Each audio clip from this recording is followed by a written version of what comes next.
Okay, thanks for joining everyone. This is the second installment of Finance and I do need an introduction music, that'd be fun. Finance and Investing. I'm Martin Shkreli. I have two wonderful finance students joining us and a fellow finance expert, Quinn, and we'll be going through, we'll be sort of picking up where we left off on the last lesson. Let's recap that, I guess, very briefly.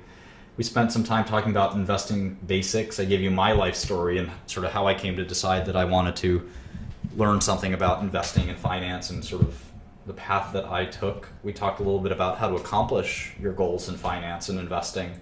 I think probably the biggest takeaway is that finance is at best a full-time job, and at worst is often a full-time job that you still can't do very well at, which is kind of very sobering and difficult thing to recognize, is that most people who try to become great investors fail.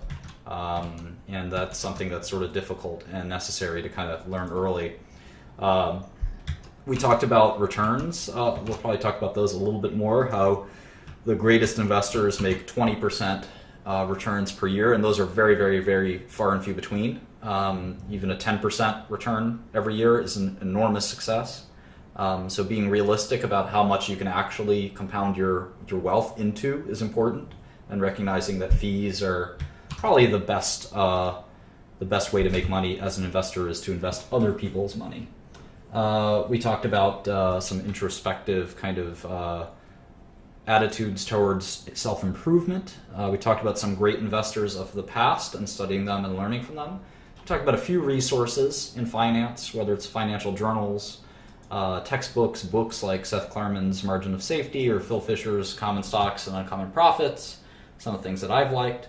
And then we finally sort of left off on asset classes where we decided we'd focus on equity. And that's kind of, where we left off. We looked at the 6 things that I look at anytime I look at an equity or security.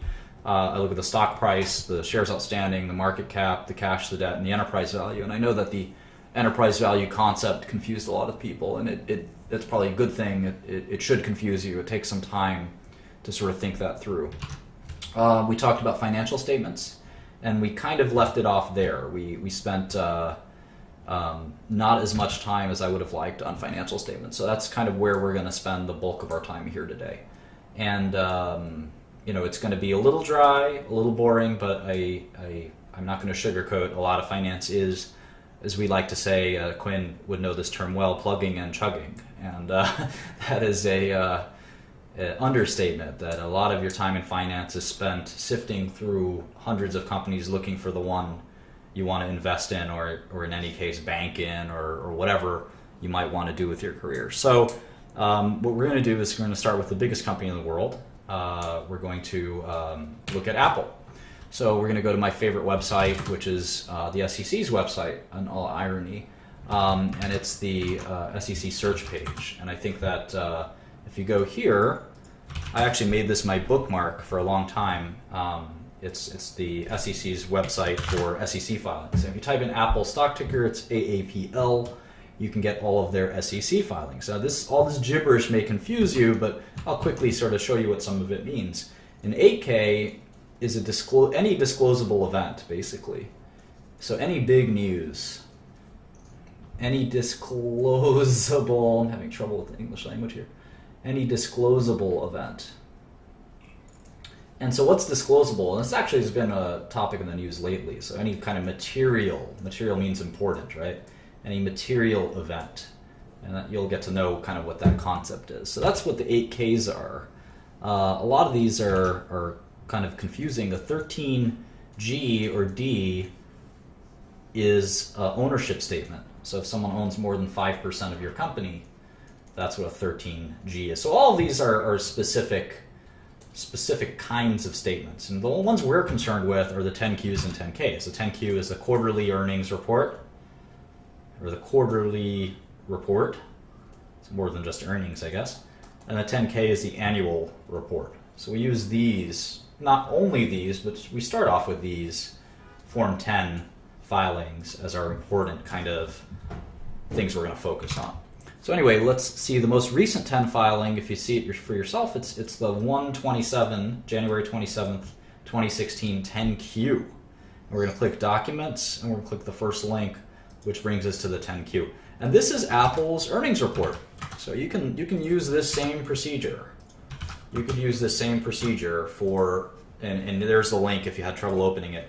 You could use the same procedure for looking up any public company's financial reports. So you can look up how much money Ford made last quarter, or how much revenue Pfizer had last year, or any company, Bed Bath & Beyond, or Outback Steakhouse, or whatever tickles your fancy. And you can see on Apple, you see the little Apple logo, and you see on page 2 and page 3, you can see what their sales were. So sales of $75 billion for the 3 months ended December 26, 2015. That's a lot. I think they're one of the highest revenue producing companies in the world, $75 billion. So what do we do with this information? How do we interpret it? We're going to use what I call the Holy Trinity. If you don't know Catholicism, I was born as a Roman Catholic, and we have something called the Holy Trinity. So you have a new Holy Trinity in this class, which is the income statement, the balance sheet, and the cash flow statement. And this is the income statement, and we're going to learn that well. And you can actually abbreviate it pretty easily as IS, BS, and CF. Income statement, balance sheet, and cash flow statement. And the three of them come together to sort of portray the results of a company for any given period. And you need all three to really interpret a company's performance, and all three kind of tell you slightly different information. We typically focus, especially as beginners, on the income statement and the balance sheet. The cash flow statement's a little bit advanced. It's still very important. Sometimes it's important, sometimes it isn't. But anyway, we're going to spend a lot of time on the income statement and the balance sheet, and we'll end up looking at the cash flow statement in future courses. So let's try to interpret the Apple income statement. What I like to do is I like to go to Excel, and like I said, I like to look at those 6 things first and foremost. So stock price of Apple, and where do we look up stock prices? We can go to Yahoo Finance or Bloomberg Finance, or I like Yahoo Finance. And you don't need live stock quotes. I think Yahoo gives you live stock quotes for free, but you can invest the same way people did in the old days. You can get a stock quote every 3 or 6 hours. You don't really need to know the stock price any second. I think that's a big waste of time, in fact. So anyway, the stock price is about $97, and the number of shares Apple has is on the 10Q, and it's on the first page. It says right there, 5.5 billion shares of common stock as of January 8th. So I'm going to type in 5544.583, and that's for the fourth quarter, sort of corresponds at the end of the fourth quarter of 2015. And the market cap is obviously the product of the two. If you have something that you're splitting into any number of units, whether you're splitting a pizza pie into slices, and each slice, you have 10 slices and each slice is $10, well, the whole pizza costs $100, and that makes a lot of sense. The same thing with Apple. Apple has decided to split its company into 5.5 billion equal parts, and each part trades on the stock exchange right now for about $97. So all of the parts of Apple together cost about $537 billion, which makes it the most expensive, or most valuable, better way to put it, most valuable company in the world. How much cash does Apple have? I saw someone tweet at me the other day. Well, where would we find that? We don't find that on the income statement. It's on the balance sheet. The balance sheet is literally the statement of balances. It's how much cash balance they have. It's how much debt balance they have. It's how much accounts receivable balance they have. It's how much balance on any given subject they might have. So anyway, we go to the balance sheet, and we see the first item is cash. And is that normal? Is that how this thing works? It is. Interestingly, the way balance sheet works, and this is sort of in the PowerPoint, is the way balance sheet works. It's listed in order of liquidity. It's an order of liquidity. And what does that mean? Well, the most liquid thing, liquidity is just how fast can you convert it into cash. And cash is the most liquid thing. You can use cash to buy something. You can't use a house to buy something. You might have a $5 million house, but you can't buy groceries with it. The grocer will look at you and say, I don't want your house. I want $15 for these beers you're trying to have, Mr. Shkreli. I hate when that happens. But the liquidity is just conversion to cash. So cash comes first, and the next most liquid thing to cash is marketable securities that are cash-like. So things like treasury bonds, even some stocks and things like that are marketable securities. So if you had, let's say, a balance sheet of $5,000 of cash, $3,000 of marketable securities, well, what's next? Accounts receivable is next. So this is money that people owe your company for product that you've sold to them. So this is stuff like if Apple, who presumably they ship their computers or their devices to a company, let's say like AT&T, and they say, here's 15,000 iPhones, pay us within 30 days. And you may not realize as a beginner or someone who hasn't been in the business world that that's how business is done. You might think that's crazy because you can't go to the Gap and say, well, I'll just take these 30 sweaters and I'll just pay you when I can. That's not the way that it works at the Gap, but in real business, that is the way it works. Believe it or not, you usually pay within 30 to 60 days in American and most of international business. And that's called, we usually like to say net 30, and there's a discount for paying early, and there's all these accounts receivable terms. But what about sometimes when you have customers who don't pay? And that happens quite a bit. We call that bad debt. And accounts receivable is actually listed as net. So it's net of bad debt. And you have to estimate what you won't collect on, and literally what you have to send to accounts receivable, which is or collections agency. So anything after 60 days, typically, you would discount that in your accounts receivable. So if this company this sort of pretend company that I'm making up here, they might actually have $2,500 of receivables, but because some of that, maybe $500 of that is 90 days past due or 60 days past due, you'd start to like write it off of your balance sheet. You'd start to say, well, I'm not going to get that money from that customer, and hopefully you don't do business with that customer again, but you typically, or you sue them or something, but you typically have to write off the bad debt expense. Next is inventories. So inventories is pretty complicated, and we'll treat this over several lessons, but inventories is basically goods that you have that you're hoping to sell. And inventories can include all kinds of things like raw materials. Raw materials like if you're, I don't know, Apple, you might end up buying a lot of glass. Then that's a raw material. And you're going to turn that glass into an iPhone, but it's certainly not an iPhone when you buy the glass. And you're buying this raw material and you're converting it into your finished product. So you have raw materials and finished products. So of course Apple has iPhones sitting there on the shelf waiting to be sold. Those are finished products. And then in between they have something called WIP, which we call work in progress. And that's like a half-finished iPhone or something like that. So after inventories, we get into all kinds of crazy other assets. And the most important one we're going to call PP&E, property, plant, and equipment. And this is going to end up playing a huge role in finance. So just keep this in the back of your mind. Property, plant, and equipment is any hard asset.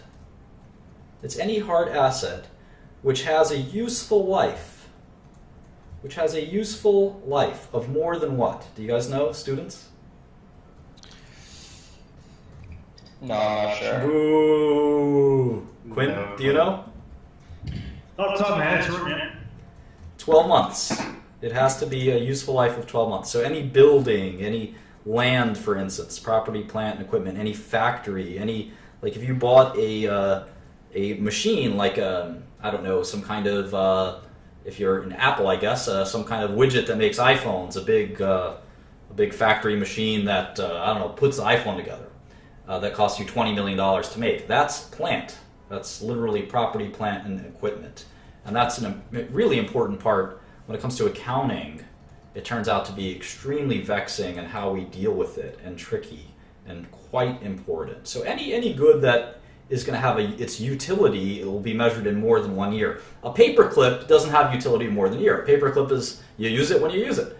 But even computer software, if you buy a 5-year license for computer software, you could actually have a useful life of 5 years. And the way you account for that expense is very tricky. And it turns out there's a lot of accounting questions and even sometimes accounting fraud that occurs when you misaccount for how a useful life of an asset is. So property, plant, and equipment are very important in business, and we'll talk all about it. So we have other assets, things like that. And the point is that as we go down on the balance sheet, we of course add this all up to get to total assets. We get a sum here of total assets. But as we go down the balance sheet, it becomes less and less liquid. Cash, extremely liquid.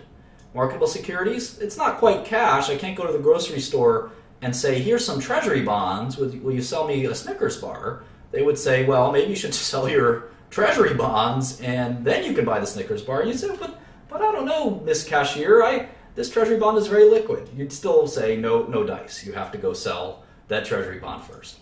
Accounts receivable, well, that's not even money that you have in your hand. At least marketable securities, you've got something. Accounts receivable is a promise from your customers to send you cash. So that's really not liquid. In inventories is not even accounts receivable yet. That's stuff that you hope to sell. And then when you sell it, you hope to collect. So inventories is even less liquid. And PP&E is the least liquid of them all, where it's just property, plant, and equipment that you use to make the inventories, which you use to get the accounts receivable, which you use to get the cash. So hopefully it makes sense that this is an order of liquidity. And then finally we have things like goodwill and intellectual property and we call these intangible assets, like your brand. And a lot of this is kind of accounting gobbledygook, but obviously an intangible asset will never actually convert itself to cash, right? Your patents won't actually become cash. They're just patents that protect your ability to do business, your brand name, your trademarks, all of those things. So anyway, that's sort of what the asset side, these are assets. It's the asset side of the balance sheet. Very important. And let's look at like legal rights. Yeah, sure. It can be, a lot of it, quite frankly, turns out it ends up being kind of accounting stuff. In terms of goodwill, it's as this Sarah Get UB is correctly pointing out here, goodwill is often, it's the entities you've purchased, it's a technical accounting rule, and we'll talk about that at some point. These will be uploaded, this video will be uploaded automatically, so don't worry about that. Okay, so let's look at the Apple balance sheet. So we just did our own mini review of a balance sheet. So let's look at Apple's. All right, so current assets. These are assets that are convertible to cash within 1 year. Everything other than that is going to take more than a year. So cash and equivalents, 16 billion. Short-term marketable securities, 21 billion. Does anyone not see this? So I'm just going to add this up. Current cash of Apple is 16,689 plus 21,385. That's $38 billion. That's a lot of cash to have burning a hole in your pocket. What's next? How much accounts receivable do they have, guys? 12 billion, 953 million.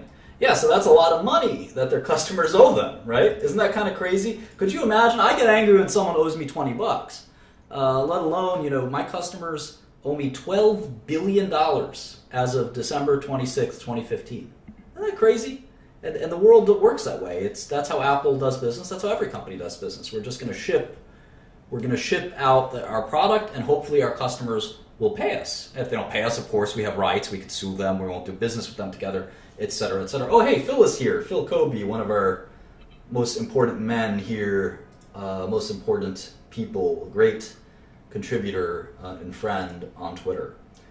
So, getting back to accounts receivable.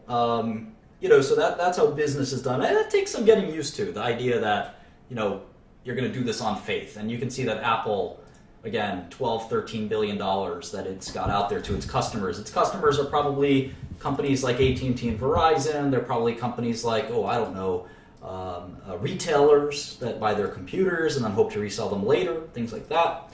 Okay, so they have $2 billion in inventories. Obviously, accounts receivable, which I'll just say AR quite a bit here. AR. Accounts receivable and inventories are not cash. Here's a different receivable, vendor non-trade receivables. What do you guys think that is? Vendor non-trade receivables.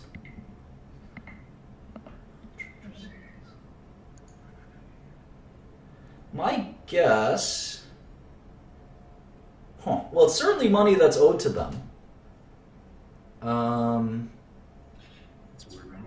It's money that's owed to them. It's not from product they're selling. It's from vendors. It's from vendors. Oh, I think Yeah, it could be patent rights. It's confusing. Who knows? Well, oftentimes you'll see these weird lines, and we'll want to look them up. In the financial statement. So we'll see what that means shortly. All right, other current assets. This could be anything. This could be, like, for instance, if you pay your rent for January in December you have to book that as an asset, that you've prepaid an expense. If you paid Microsoft for a 1-year license ahead of time for some software, for Office software, you actually have to put those in your balance sheet as an asset. So other current assets, I'll just call it OCA from time to time. And the total current assets, these are all assets that you expect to be cash or converted to cash within 1 year, 12 months, is $76 billion for Apple. What's next? Long-term marketable securities. So this is super interesting. They have $177 billion of this stuff. I'm going to add it to the cash balance that I'm keeping tally of here as my top 6 things that I like to look at when I look at any security. Why do you think I'm doing that, guys who are students? Why do I think that these long-term marketable securities are cash?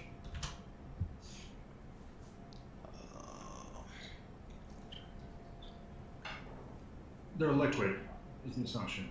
Yeah, you could sell them. You could trade them for cash pretty easily.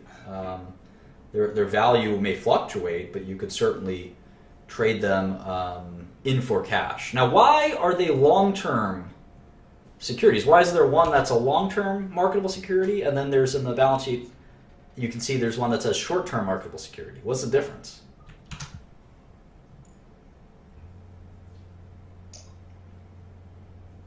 They're like a deadline by which they can pay. Nope. So These are nationals, so they're not Apple paying anybody else. yeah, these are stocks or bonds that they own. So typically it's their bonds. Most corporations don't want to hold stocks, right, on their balance sheet. You know, they're not hedge funds, including Apple. They like to own bonds. Bonds are safer typically than stocks. And so the reason that the way bonds work is there's a maturity date. Bonds are borrowings. So the maturity date is by a certain time frame. Most of the time, big corporations like Apple, they don't even want to own corporate bonds. They want to own government bonds because those are even safer. So what ends up happening is if you have 2025 American U.S. Treasury government bonds, what you end up having is that's a long-term security because the government doesn't have to pay you back until 2025. Now you can always sell that bond, so it's still liquid, but it's a long-term marketable security because it won't get paid back for 12 months or more. So it's a little confusing. That's why I just add it all up. I take the cash of $16 billion, the short-term securities of $21 billion, and the long-term securities of $177 billion. I add it all up and I just say, you know what, that's all cash to me. It's about $215 billion worth of cash. And they can separate it and slice and dice it all they want, but at the end of the day, this is basically cash to me. Okay, so what's next? Property, plant, and equipment, $22 billion. This is literally stuff that's as complicated as, like I said, semiconductor fabrication equipment, where they create semiconductor wafers, all the way to something as mundane as an office chair. An office chair is going to last longer than a year, hopefully, if I'm sitting on it. You'll have to value that over the course of several years. So that's just something to kind of think through. Goodwill and intangible assets. These are kind of the accounting gobbledygook that I encourage you to ignore for now. You'll learn more about goodwill and acquired intangible assets later, but there's about 8 billion or 9 billion of that here. And then other non-current assets. You see they have OCA, other current assets, and they have other non-current assets, ONCA. And these are, again, miscellaneous. So it turns out that Apple's balance sheet is a lot like the balance sheet that we kind of looked over and did. And if you want to find a real good gem, you can find that I did the balance sheet of a local drug dealer. I sometimes teach this class to underprivileged youth. And the only way I can get across to them is teaching them with examples that they know of. But in all seriousness, if you go backwards in time, you might be able to find one of those old lessons. I think people enjoyed that quite a bit. I won't do that here since I'm recording this and want people to watch this and take it seriously. All right, so we looked at the assets, and if you total all of them, it's about $293 billion of assets. $293 billion of assets. And now, quickly, in your mind, you might want to look at the market value of Apple and say, it's $500 billion company and has $293 billion of assets. How does that make sense? What do you guys think, Marlon? Urkash? Does it have to do with what people speculate their value is going to be like at a certain point in time? Absolutely, absolutely. Yeah, those are the values today, but clearly the company will make multiples of cash over the next several decades. So. Good answer. All right. So what about liabilities? What about liabilities? Well, liabilities are a little easier than assets. Let's look at a few of these. So the first liability is accounts payable.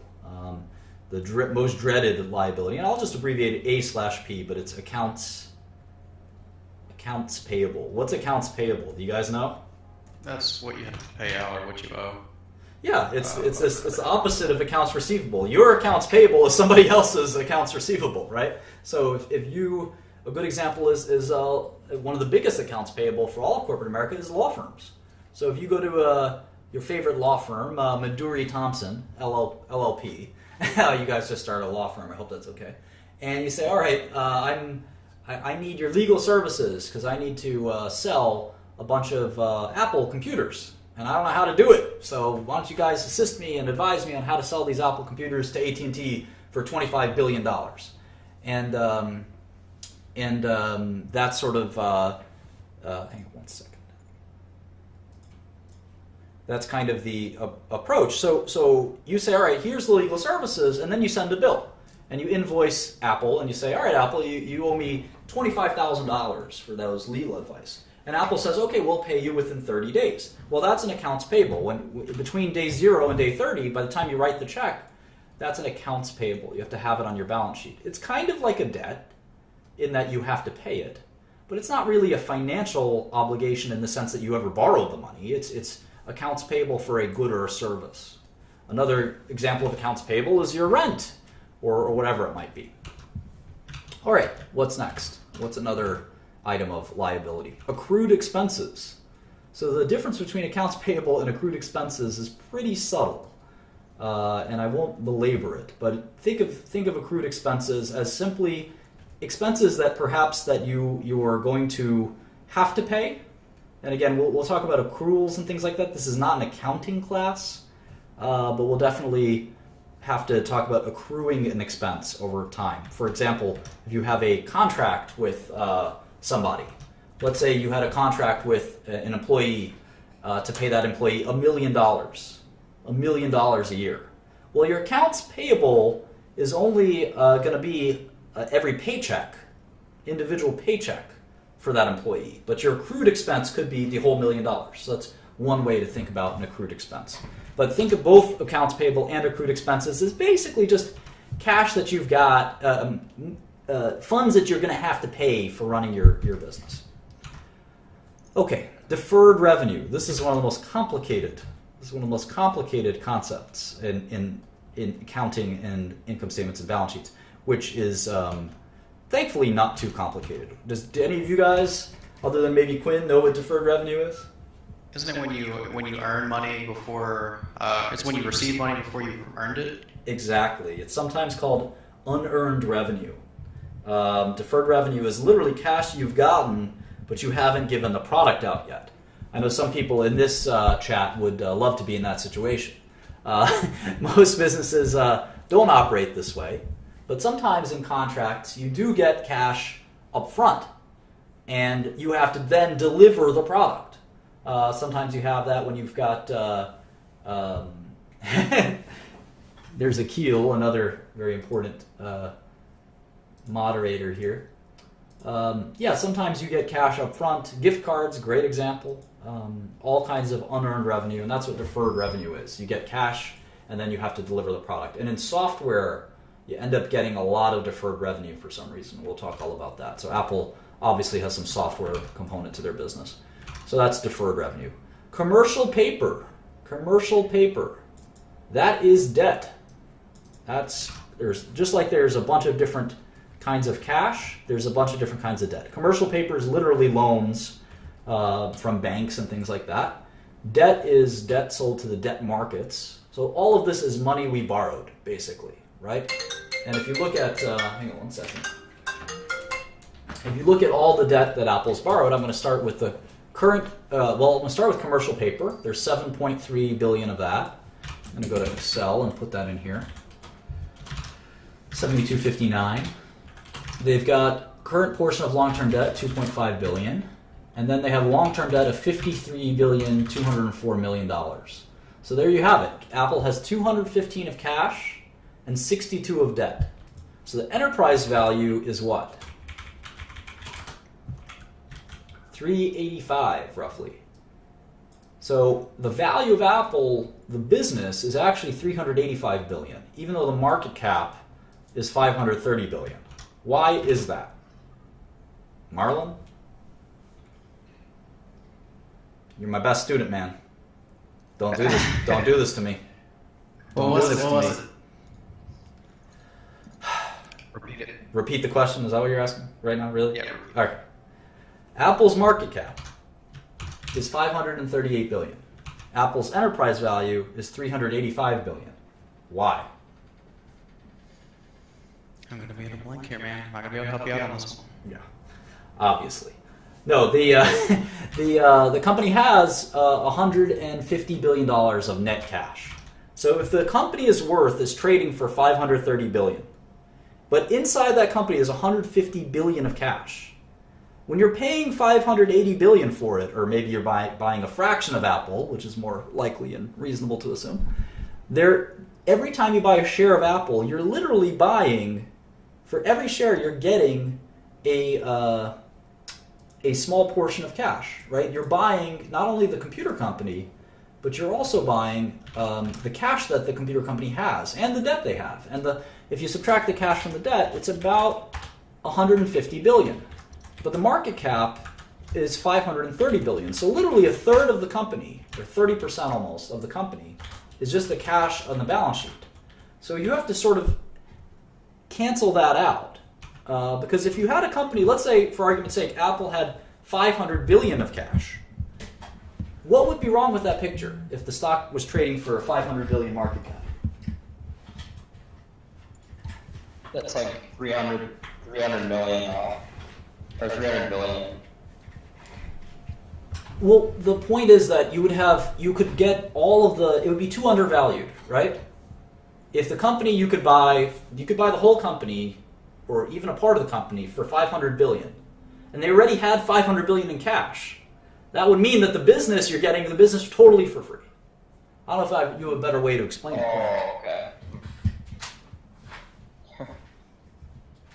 Right, and right now, the way it works for Apple is the whole business is worth 550 billion, but they have about 150 billion in cash. So it's not quite all for free, but it's a good portion for free. It's it's worth noting, right? And you'll see that when we value companies based on earnings and things like that, we have to think about the non-cash portion of the business.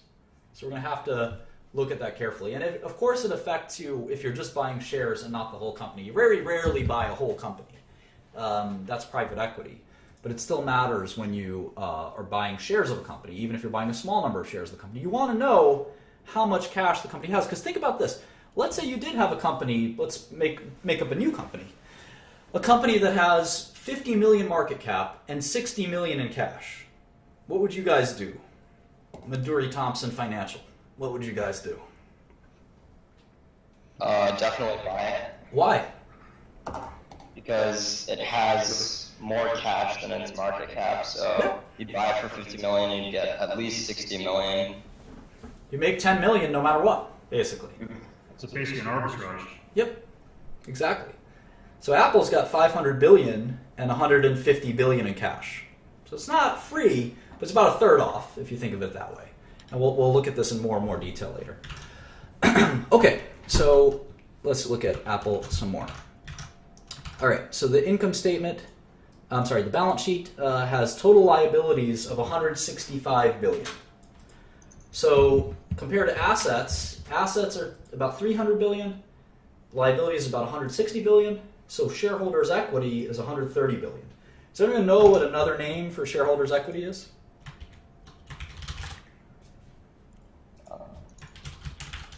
Public equity? Nope. Book value. Book value. So it's called book value because it's literally the value of the company in many ways. At assets, if you subtract liabilities from assets, or you just say assets minus liabilities, you kind of have the value of the company in some ways, right? It sort of makes sense. If you have the assets of the companies and you subtract out the liabilities of the company, assets minus liabilities, you have kind of what's left over is shareholder equity, or sometimes we call that book value. Right? Because if you had a company, let's say, that was going out of business tomorrow, and you said, all right, how much assets does the company have? Well, it's got, let's say, $500,000 of assets. And it's got $100,000 of liabilities. Well, after you take care of all the liabilities, you pay off all the debts that the company owes before it winds down, you'll be left with $400,000, right? That makes sense. Shareholders' equity, or book value of $400,000. Now, some of these assets are intangible, right? Like goodwill and patents. The patents aren't going to be worth anything when the company's out of business. So you got to just look at the hard assets, or the tangible assets, and you can do something called a tangible book value if you wanted to remove some of those pesky goodwill and intangible assets. So anyway, that's the basic crux of a balance sheet: is the assets minus the liabilities will equal the shareholders' equity. And if you know your algebra, you could add liabilities to both sides, and you can see that assets will always equal liabilities plus shareholders' equity. That's because a balance sheet balances. That's the concept. It has to balance on both sides. And we'll learn more about this if we ever kind of look into accounting. But this is sort of the basic gist of a balance sheet. And I think we did a good job of looking at it. Now we're going to look at the income statement, the second in the Holy Trinity. And this is going to be a little bit more fun. This is going to kind of really make more sense. Balance sheet has a lot to do with accounting. And accounting is a little bit dry, needless to say. And it's a little more abstract. But when we deal with the income statement, we can really see kind of the reality before our eyes. So let's do the income statement kind of live. Let's do it kind of side by side. I'm doing this obviously on Yahoo. So not on Yahoo, on YouTube. Yahoo. But it's not 1990 anymore. Okay. So you can see here the Apple income statement, and you can see that they had $75 billion of revenue in Q4 2015. Q4 is the last 3 months. So it's October, November, December. In just 3 months, they generated $75 billion of revenue. Now, what is revenue? Let me ask you that, Maduri or Thompson. It's what you've earned throughout the period of the quarter. What does that mean? Terrible definition. It's what you've taken in. Nope. Sort of, yes. But can you be more specific? Is it definitely cash I've taken in? It could be anything. Or profit would be what you've earned. Your revenue. Okay, it's definitely not profit. Yeah. Your revenue includes your expenses. No. Or it doesn't include your profit. Your profit. Your profit equals your revenue minus your expenses. Yeah, I'm just asking you about revenue. Yeah. Your revenue is the opposite of that. Revenue is just sales. Revenue, sales, turnover, receipts, they all mean the same thing. We'll worry about costs and profits in a second. But when it comes to revenue, how do you know something is revenue? Obviously, if it's a retailer, right? When you sell the sweater and you get cash for the sweater, you understand that's revenue, for sure. But can revenue be more complicated than that? Sure, right? I mean, what if your law firm, right, you said, you gave us an invoice for $50,000, and I said, wait a second, I only used $40,000 of resources. How much revenue should you book? And what if I told you I'm not going to pay you for 60 days? Is it revenue still? All of these questions are actually pretty important. And recognizing revenue is actually pretty difficult. And we call it revenue recognition. And sometimes, if you're really fancy in business, we call it RevRec. RevRec. And obviously, RevRec is simple in some businesses and not so simple in other businesses. And in general, the kind of idea for when you recognize revenue. When do you recognize revenue? Typically, it's when, and this is a general rule, it doesn't always apply, but in general, it's when what? You guys know? Quinn, maybe? It's when title to the product has passed to the customer. So someone else owns the asset, whatever it is. Yes, exactly. So even if it's on a promise. So a lot of revenue you don't actually have to have received the cash. Right? Mm-hmm. So it's actually, a promise is good enough, if that makes sense. So you can book revenue on just a promise. And there's a lot of other rules. Like you obviously can't sell your product to another part of your own business. Right? You have to net that out. That's called intercompany revenue. And it happens sometimes, and there's nothing wrong with it, but you have to take it out. Intercompany revenue gets canceled. And a lot of accounting fraud, I think a bunch of internet companies had this as a fraud, Enron had this as a fraud, is when if you're selling to your own company, you can often overinflate your revenue. Then there's things like, what if you have a contract over 4 years? How do you, and someone gives you all of the cash up front. Let's use that example. Let's say you have a $10 million contract with Boost Mobile. Boost Mobile. You're Young Jeezy. This is Young Jeezy Incorporated. Young Jeezy Inc. And you have a $10 million contract with Boost Mobile to promote Boost Mobile products for 4 years. And it comes time for Q1 2016 revenue. How much do you report? And Boost Mobile gives you a check for $10 million. How much do you report? Do you report 10 million? Do you report 2.5 million? Or do you report 750,000? I mean, there's no way to really tell. No, there is. There's specific rules, and it's called FASB, and you report $750,000. FASB is Financial Accounting Standards Board. And again, accountants need to know this, but if you're going to be an investor, you need to know some of this stuff too. Accounting is a language of business, and you have to know the language of business. And 10 million is the cash you get. Sure, you get all the cash, but your revenue is only $750,000. And you'll report that every quarter for the next 4 years, for 16 quarters.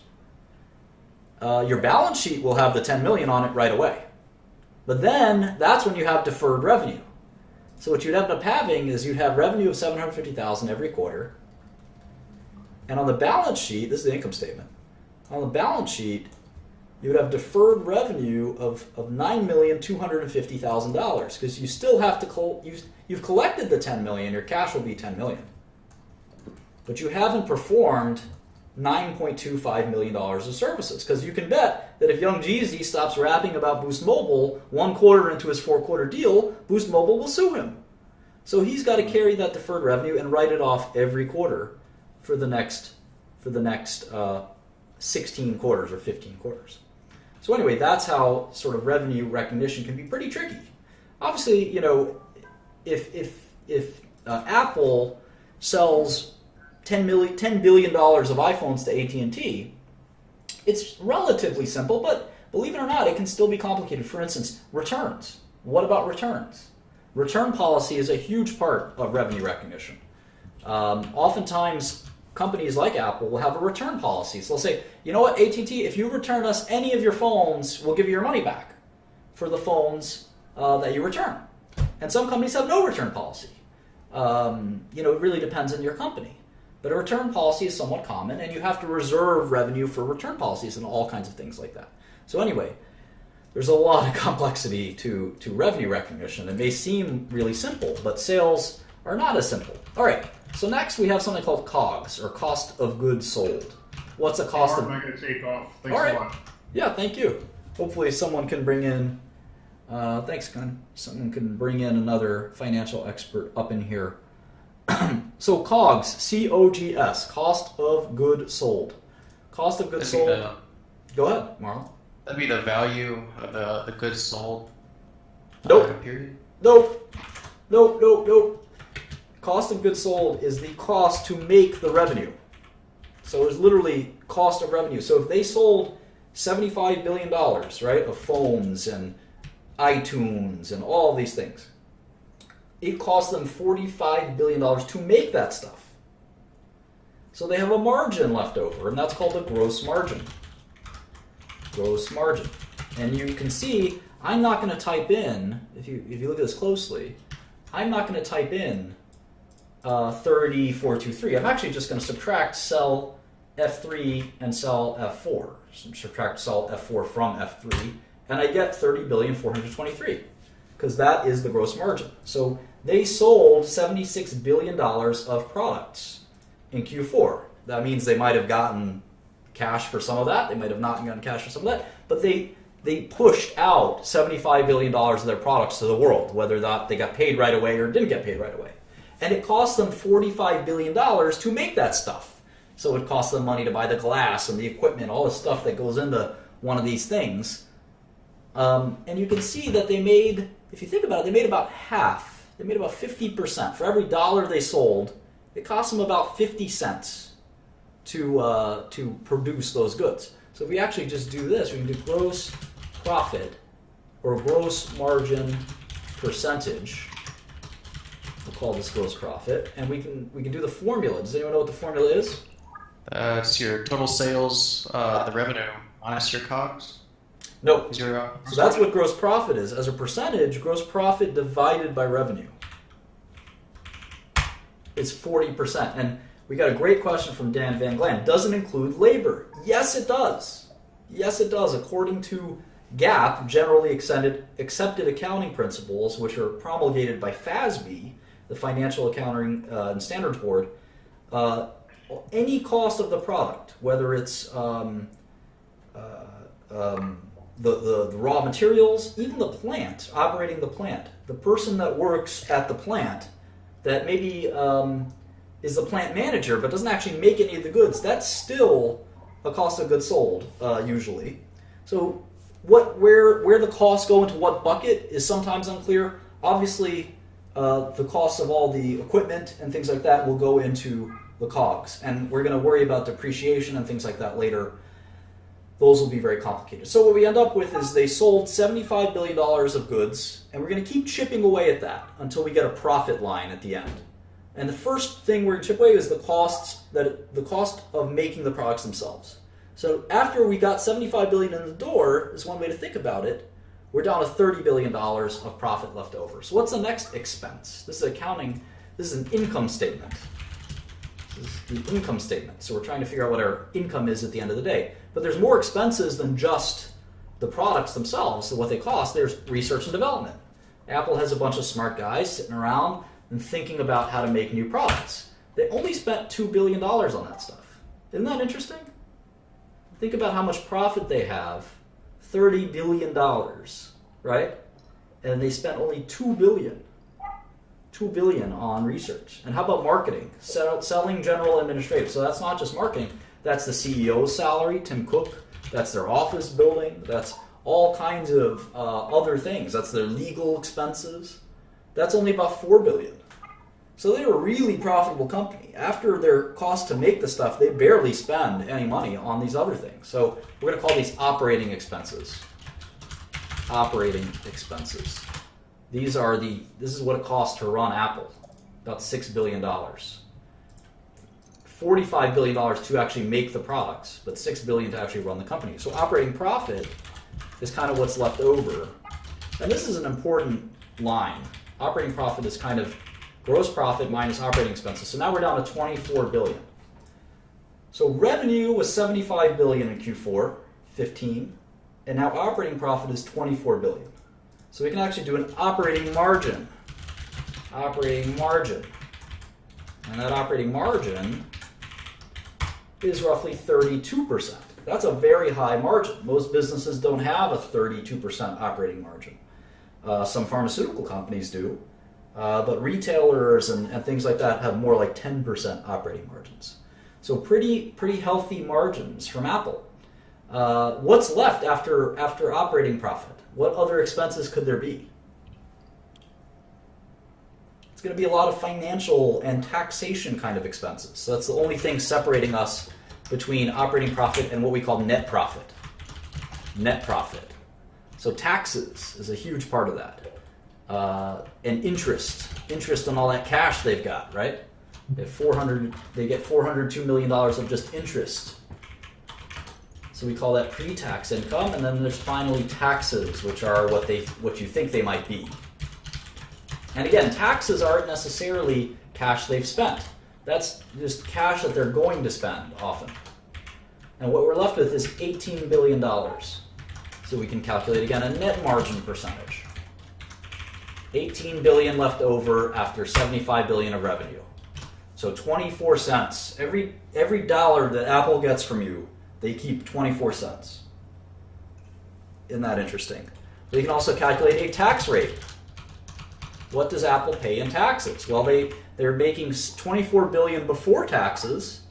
They spent 6 billion on taxes, so 6 divided by 24 is 25%. How about that? Apple pays double or triple the tax, or we all pay double or triple the tax that Apple pays, even though Apple is a corporation.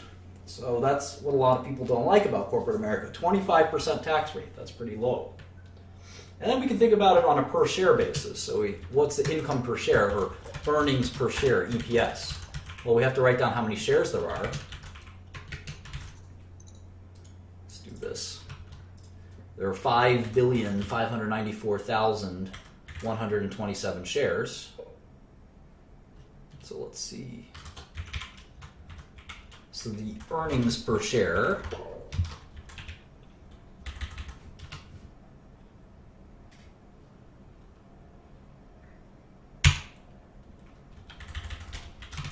is $3.28. Okay, so that's sort of Apple's income statement for Q4. Any questions?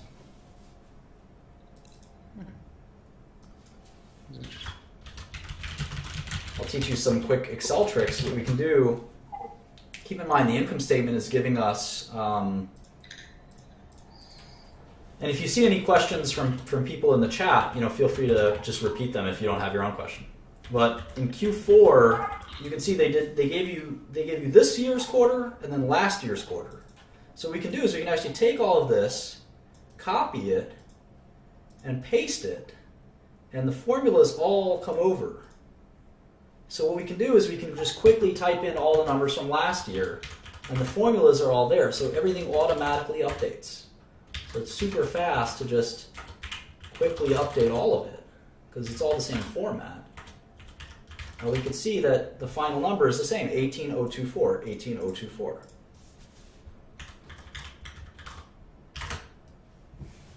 And we can copy and paste all of these. So it's pretty easy. And now we can even compare revenue increases year over year.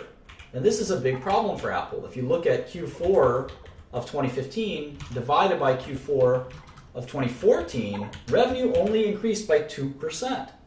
And the way you can figure that out is the simple quotient of new divided by old. New divided by old minus 1 expressed as a percentage will give you a change from new in new from old. So you can see Apple's revenue isn't growing anymore.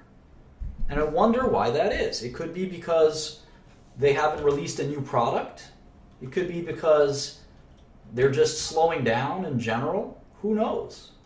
But it's definitely a worrisome trend, and we'd have to ask Apple why that's happening. Maybe people are already talking about it. But that's how an income statement looks for Apple. We can also type in the balance sheet very quickly if we wanted. So we're going to have to pay attention to that as well. So we did cash. So just do this super fast one more time. And I'm happy to take questions as they come up. So I guess if you're looking at companies that you might be interested in investing in, are you trying to look at the growth in their revenue quarter by quarter? Sure, but we haven't yet come even close to making any decisions on anything.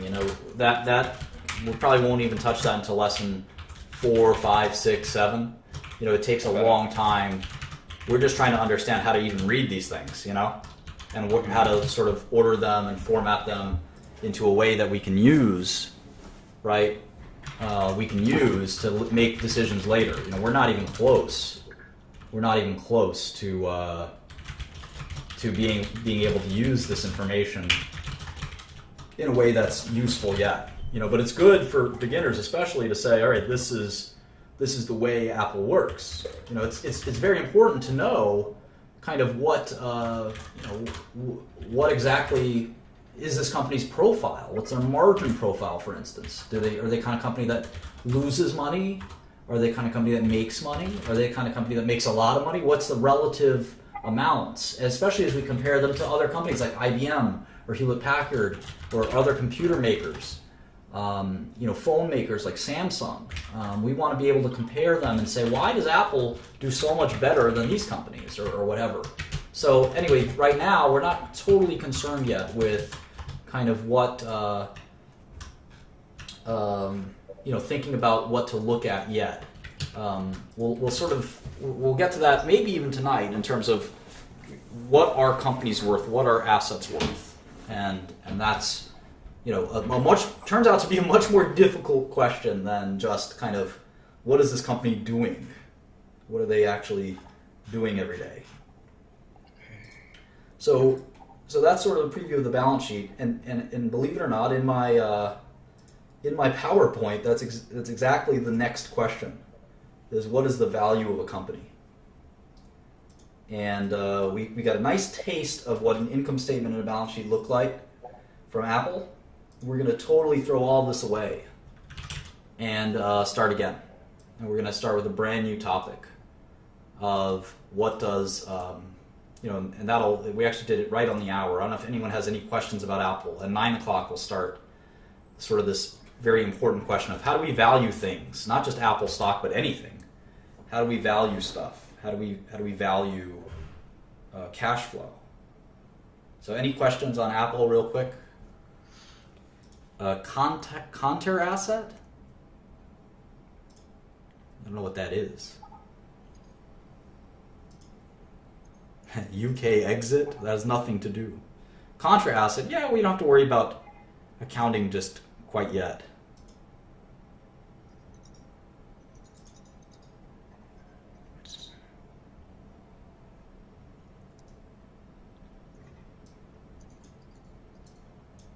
Martin, so you were talking about like the GAAP or GAAP. Is that where you can find all of like the? Because there are like a lot of different terms on these the financial statements that I don't really know too much about. Is there any good resource for like just reviewing those terms? Or I think just practice makes perfect. You know, they're all like self-evidentary. Like vendor receivables from vendors, right? It's money your vendors owe you.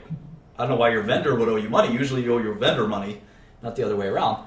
Investopedia, I guess, but I just think, reading dozens and dozens of these, you will get there. It's okay. It's not that you don't need too much information about this stuff. Yeah, it was definitely helpful so far. Good question here. Do companies report revenues from their individual products on their SEC statements? Sometimes. You have to go through those statements. I think I was banned from Wall Street Bets, so I can't visit it. Reddit. I barely use Reddit. And try to stay on topic, because otherwise everyone will... you're confused and you lower the quality of this to everyone.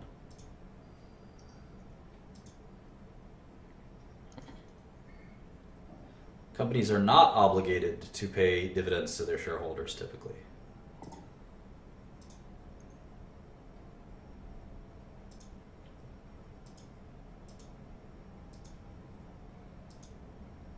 Okay, so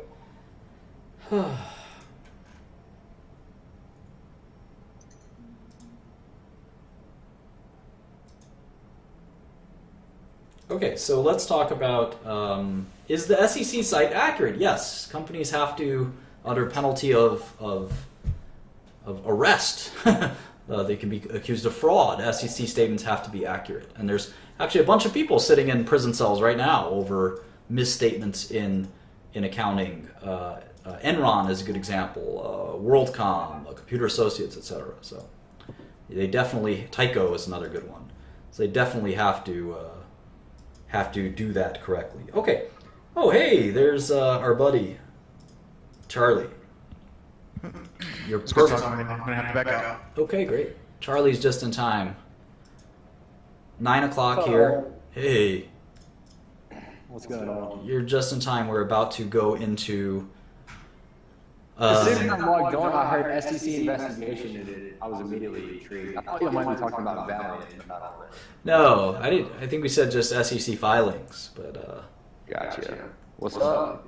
not much. We're just getting to. We just finished looking at Apple's income statement and balance sheet. Now we're going to talk about something probably a lot more important, which is how do we value cash flow, and what is cash flow, and what is I like it. discounting cash flow, and all this stuff. And this is a pretty complicated field, and I can probably teach you the definitions in 30 seconds.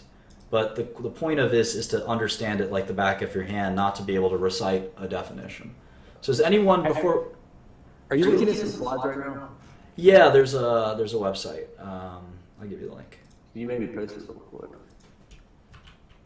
It's a YouTube. It's my YouTube live stream link. Got it. Oh yeah, I know that. So we just need one more person to join. I know there's a bunch of people. How's it going? Hi. Are you a finance student or finance expert? Bullish?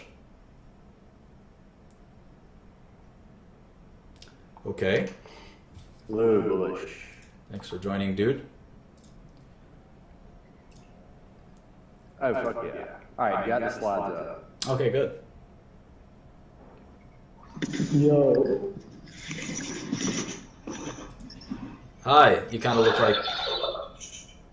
like a bum, and your background's echoing a little too much. So we're just gonna do this with us three. By the way, yesterday, total stage fright. Did not realize there were going to be that many viewers. No, that's all right. All right, so let's talk about cash and what it's worth. And this is, again, this is the core of finance. This is going to be, I want everyone to pay close attention. What we did with Apple, it's more technical, more kind of detailed. This is much more theoretical. And this is going to be a lot of fun if I do this right. And it's going to confuse you and give you much pain if I do it wrong. So this is going to be really important. We'll just lock the room so we don't get any distractions. Okay, so what's a dollar worth? I ask this question a lot in like every interview for financial people. I ask this question like 20 different ways. And one of my favorite questions is one of my first interview questions is I say, if I give you $1, $1 every year, every January 1st, forever. And it's actually a contract. It literally is a contract that I'm going to sign. Right here, Martin Shkreli. And you can, it's dated today. Dated today. And it says in the fine print, it says section 2. Section 2. So this is section 1. Every January 1st forever, I give you $1. Section 2 says you can sell and transfer this contract. Okay, so I give this contract to you, Mr. Maduri. Okay. Congratulations, you've gotten this contract for absolutely nothing. And you want to sell it. You want to sell it to Charlie. How much does he pay? So I guess however many years forever is, I try to charge more than that. I need a number, Mr. Maduri. I'm gonna say $1,000.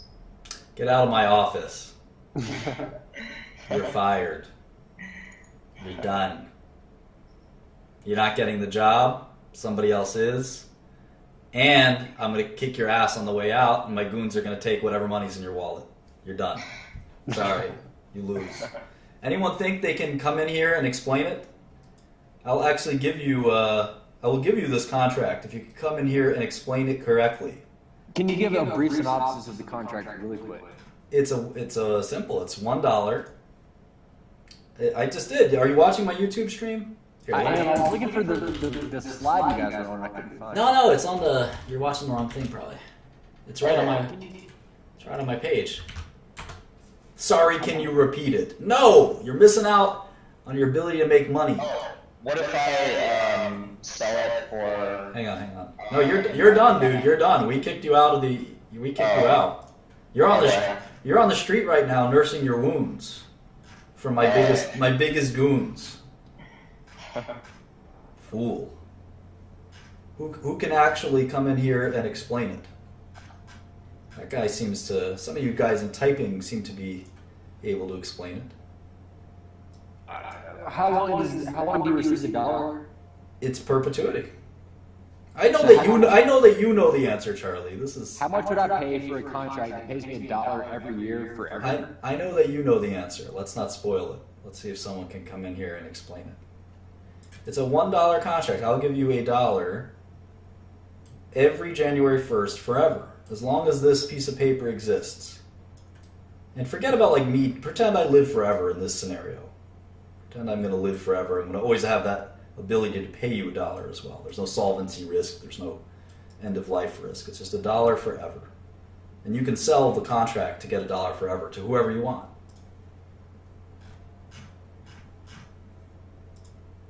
This turns out that Getting closer. this is actually a very, very tough question to answer. And you'd be surprised. I've interviewed probably 1,000 people in the last few years. You'd be shocked at the freaking answers I've gotten for this question. 1,000. I was going to say, we just heard 1,000. We heard 1,000 from Mr. Midori. Let's see what other people have to say. Come on in.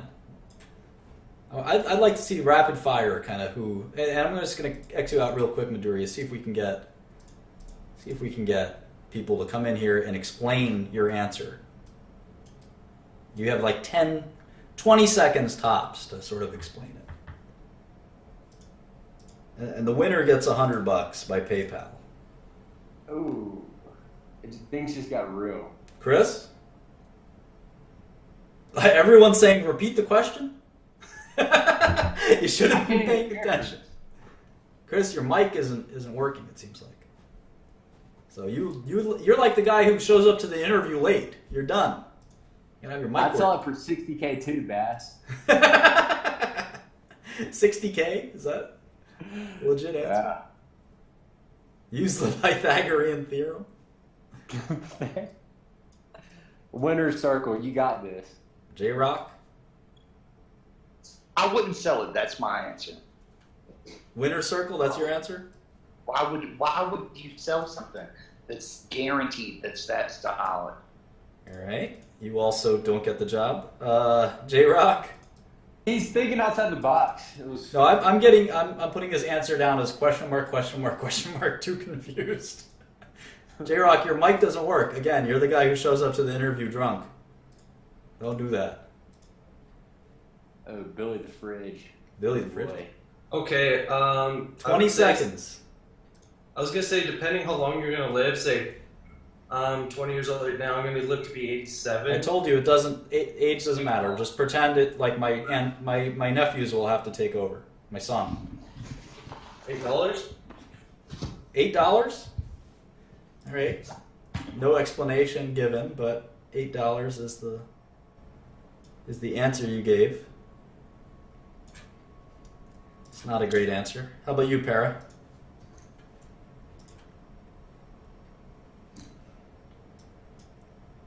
It's amazing. The average American does not understand finance.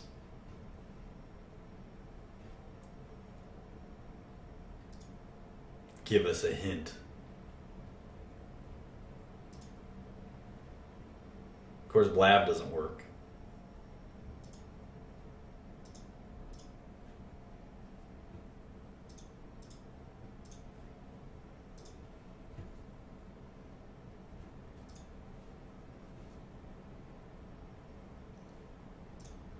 Thank you, Sandra. I think we're back. Okay, Sandra, you have an answer? Yeah, sorry, I lied out for a bit. But my answer is that present value of a dollar is if you had a dollar now versus a dollar next year, you could use it out in the market and you can maybe earn interest on it or make an investment. So you kind of pick a common or what looks to be a trending interest rate. You use the present value table. Once you get into perpetuity of the present value dollar, it stops really mattering how many years. So when people are talking about ages, that's why it kind of doesn't really matter. So you'd rather have a dollar now versus later, so you'd rather sell it, I'd say around $13.50. $13.50. Wow. Bam! What an answer. What a babe. What a goddess. What a genius. Congratulations. You are insanely She came in on a mission. smarter than everyone. Charlie, do you accept? You're buying it for $13.50? What are you doing? I accept it. All right, you're done. $13.50. Trade's done. Congratulations.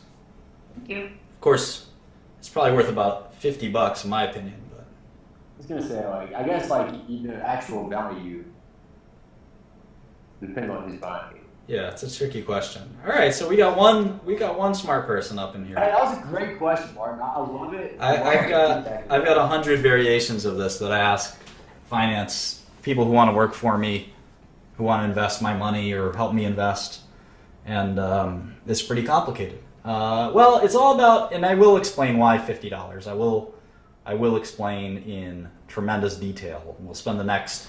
If I do my job right here, I'll excite you so much about this that you'll spend the rest of your life trying to think about what cash flow is worth. Your cash flow, a business's cash flow, a septic tank pumping company's cash flow, an electricity company's cash flow, a drug company's cash flow, anything. And so this is just one small example of how do we value future cash flow. So we know how to value today's cash flow. If I said I'm going to give you $5 in 5 minutes, and I say, well, what would you sell that contract for? Well, it's going to be about $5. I mean, depending on the uncertainty, it could be $4.9999. There's actually people that do this. It's called overnight repos, if you want to look into that. There's actually a market for this kind of paper. It's actually repurchases as repos. And there's actually a marketplace for that kind of transaction where it's literally the interest of a dollar, the interest of something literally from the night to the morning as a repo. And there's things like called carry trades where you're carrying a trade for just a short period of time and you're earning an infinitesimally small amount of interest. Obviously, it's easy to determine the discounted value of something in a short period of time. But what if I told you I was going to give you $1,000 in 10 years, or I could give you $100 a year for 9 years? Which one's better? I'd prefer to start receiving the money now. Well, this isn't as you can imagine. This isn't a guessing game. This is not. This is something we can actually calculate to extreme precision. Okay. With So, like, are you going to use like a 7% return on the $100? we could use any return we want, and that's the great thing about it. Is we could say, well, what if we don't make a return? What if we do make money with the $100 a year? What if we, et cetera, et cetera? What if there's inflation? What if there's deflation? All these things we can actually get an exact answer, and that's what finance is all about. This is literally the discipline known as finance. Well, let's get down to it. Yeah. Let's explain this $1,000 or $100 Cool. a year. 'Cause I'm Okay, intrigued. so the concept that our guest, who was quite good and quite eloquent, pointed out is that $1 today is worth more than $1 tomorrow. Not just usually, almost always. Hell has to freeze over for $1 to be worth less today than tomorrow. Why? And the answer to the $1,000 question and the answer to the $1 question all lies in this concept. It all lies in this kind of concept. Why? One, someone said inflation. Okay, I guess that's true. We could talk more about inflation. The better answer is Akil's. It's opportunity cost. Or just say opportunity or investment potential. Same way molecules have potential energy. If you had $1 today, let's say it's Monday. Let's say it's Monday, January 1st, 2016, and you had $1,000 versus Monday, January 1st, 2019, and you have $1,000, which is the better place to be if you're an investor? Well, you'd much rather be in 2016 because you can invest that $1,000. And let's say you make a 10% return per year. Well, in 2017, you would have $1,100. In 2018, how much would you have? $1,210, right? And in 2019, how much would you have?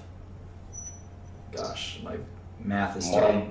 1,341 or Yeah, something like that. I think that's right.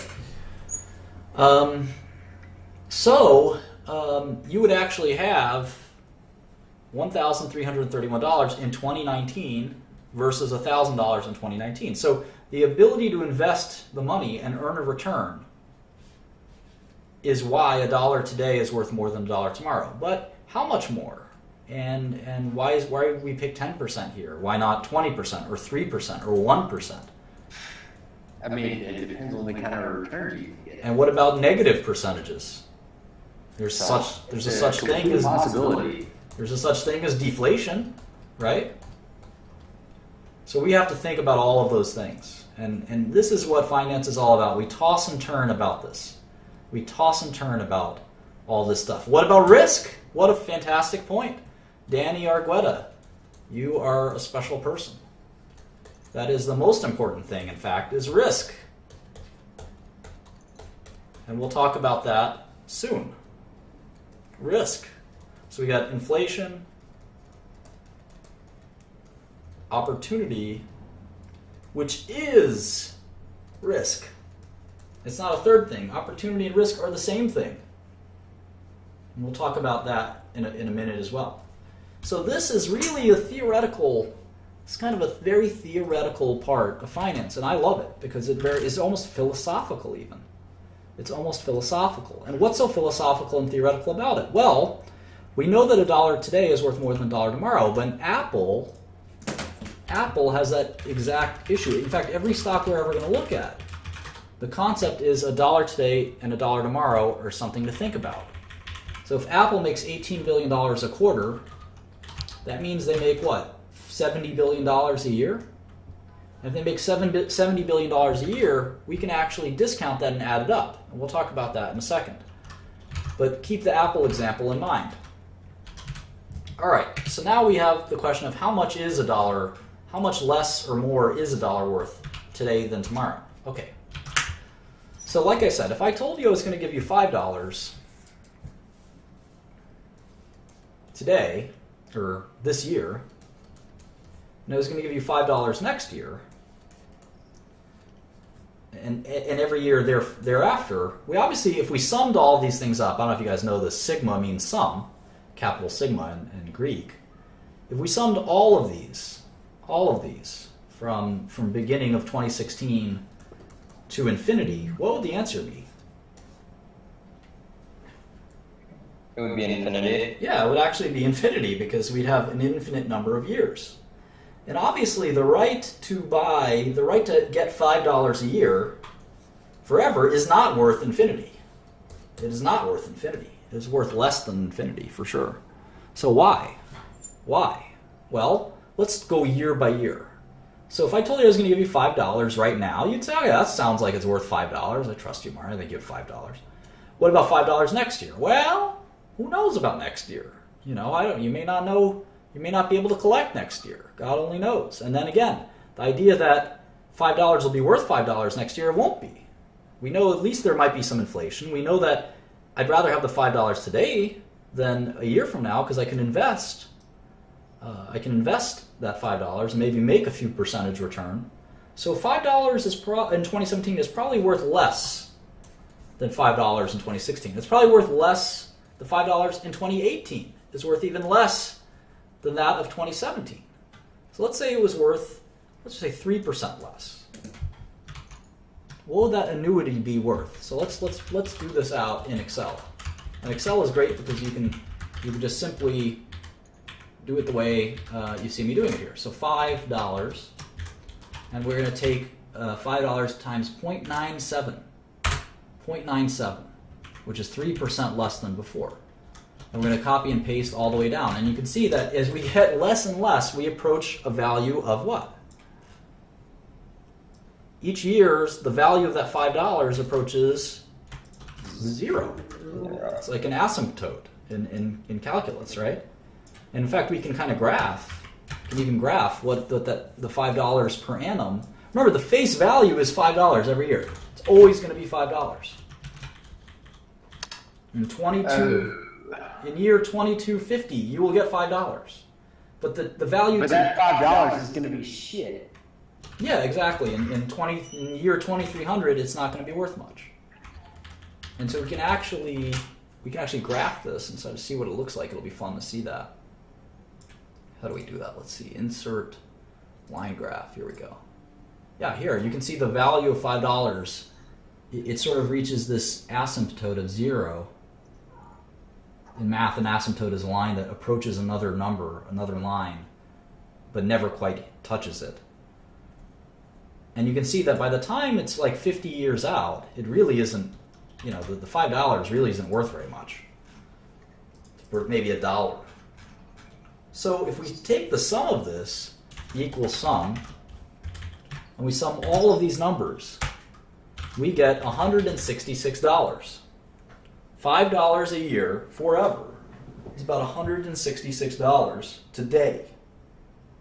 Even though if we sum all the cash we were going to get, it was $1,660. This is, let's see how many years this was for.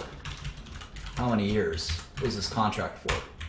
332 years. It was a 332-year bond where I get $5 every year.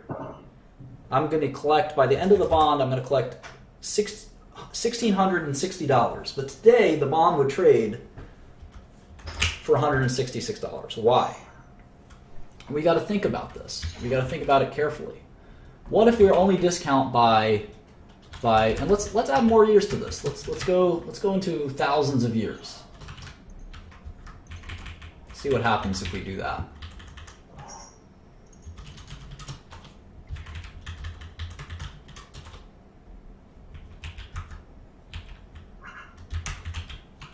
Hang on.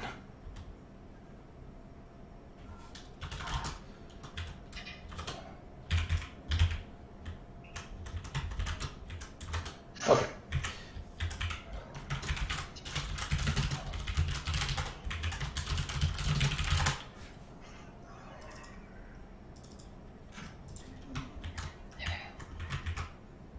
Great. So we're going to call the rate at which we discount the cash flow from one year to the next the discount rate. And we're going to change this formula. I encourage you all to make this Excel sheet yourself. We're going to change this formula to the discount rate. We're going to see what happens when we change the discount rate to 10%. What do you think the value of the bond will do? Obviously, the amount we're going to collect will be the same. This contract promises us $9,310.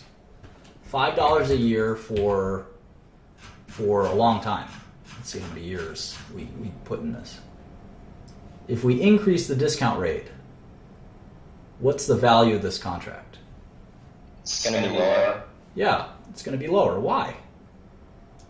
Because it approaches 0 at an early rate. It gets closer to 0 at a much earlier time. Yeah, so we can see that it goes down to $50. If it's 5%, it's $100. If it's 3%, it's $166. If it's 2%, it's $250. You can see that they're inversely proportional. In fact, a fascinating thing is as the discount rate approaches 0, the value of the bond approaches what? $9,310. No, it approaches infinity. Oh, okay. I guess I was assuming for the amount of time that we were collecting. Why do you think it approaches infinity? Oh yeah, I guess yes, correct. It does if you have an end to it. But we could always extend this even further, right? If it's an annuity is infinite. Well, the answer is if a dollar today was not worth the same as a dollar tomorrow, then it would be worth something vastly more. But we assume that money is worth less over time because of things like risk and opportunity cost. So we have to think very carefully about how to discount a series of cash flow. And in businesses and bonds and stocks, we have these yearly cash flows we come to expect. In this case, this is very boring. We expect $5 every year, forever. Businesses obviously aren't like this. The cash flow we get fluctuates. We hope it grows, right? We hope that the CEO of the company figures out a way to make this go from 5 to 6, from 6 to 7, from 7 to 8, hopefully from 8 to 800. You know, if you're a CEO like me, you want as much profit as possible. And you have to discount that cash flow because something might go wrong in the year 2029. You can't predict what the earnings of your business will be in 2029. Can you imagine the people who were forecasting Motorola's earnings 10 years ago? Motorola and Nokia were on the top of the world 10, 20 years ago, right? Right. Motorola. So on that note, like, how do you put a number on what you should discount? That is the secret of finance. You're literally, touching on the number one question in finance, which is it subjective? a little bit. What is the discount rate? Well, let's take a look. What is the interest rate of a government bond? Does anyone know what the 10-year bonds yield? Not much. I mean, like 1%. Yeah, it's about 2%, 1.7%, 1.5%, something like that. 1.74, this guy may be a bond trader. So apparently the government says it's not less than inflation. So the U.S. government bond is theoretically risk-free. Right? It's theoretically risk-free. There's no risk that Obama and Trump, our future president, will not pay the obligations, right? What if the government fails? It's a great question. There's no risk that the government won't pay its debts. We'll talk about how realistic that is in a second. And theoretically, there's some risk, right? And we could actually measure that risk with a Bloomberg machine, believe it or not, and something called a strip or a TIPS security. But regardless of a TIPS security, we can see that the government bonds have an interest rate of about 1.74%. So the government can borrow money from us for 1.74%. That means that we get this interest rate. And in fact, the risk of not getting paid is worth 1.7.4% to us. And that's simple. If I lent Charlie $5,000, I would ask him for 10% interest because, I don't know Charlie. He seems like a nice guy and he seems very smart. So the fact that I'm willing to lend him any money at all is already telling. I'll take a 10% rate for what it's worth. And I just size him up and I say, you know what? There's a good chance he's not going to give me back the $5,000. Who knows? He will, though. Who knows? Yeah, a reasonably good chance he will. So I'm going to give him a 10% interest rate. Now, if a friend of mine named Maurice, who has a arrest record and he's known to traffic narcotics in my community, Maurice wanted to borrow $5,000 from me, I don't know. What interest rate should I charge him? I think Maurice is more likely to default. More likely to default. I'd be taking like quarterly payments of half percentage. Yeah, I think I'm gonna charge him a higher interest rate because I just don't think Maurice is gonna pay me. In fact, there's probably no interest rate that I would take. It's not a black or white thing. There's let's give him an Albanian name. What's a good Albanian name? Let's just make him an American, Bob. Bob. Yeah, Bob the crackhead. Bob the crackhead. Mark it up 5,000%. So it's a very difficult loan, and I'm worried about that. But the government, how about Apple? I can blend the company's money. It doesn't have to be people. They're going for cheap. Here's another good one. Brazil. This guy's making a good point. Brazil is 6% interest rate right now. The U.S. government is 2%. So we can see what the least risky securities are. We can make a list, in fact. U.S. 1.74%. Brazil 6%.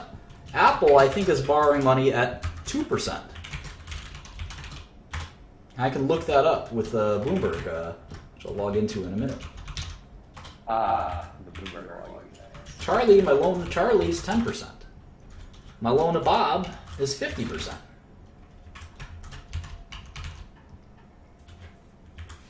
So you can see that the riskier